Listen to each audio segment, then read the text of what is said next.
नाजरीन, इस वक्त एक बड़ी खबर सामने आ रही है। आपको बता दें कि प्रियंका गांधी के घर पहुंचे सिद्धू।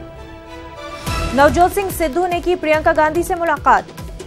2019 आम चुनाव के हवाले से हुई बातचीत। नवजोत कौर की उम्मीदवारी को लेकर हुई है बात। नाजरीन, आपको बता दें, जराये के हवाले से खबर आ रही है कि प्रियंका गांधी के घर पहुंचे सिद्धू। नवजोत सिंह सिद्धू ने प्रियंका गांधी से मुलाकात की है। 2019 आम चुनाव के हवाले से ये बातचीत हुई है। आपको बता दें कि नवजोत कौर की उम्मीदवारी को लेकर ये बातचीत हुई है।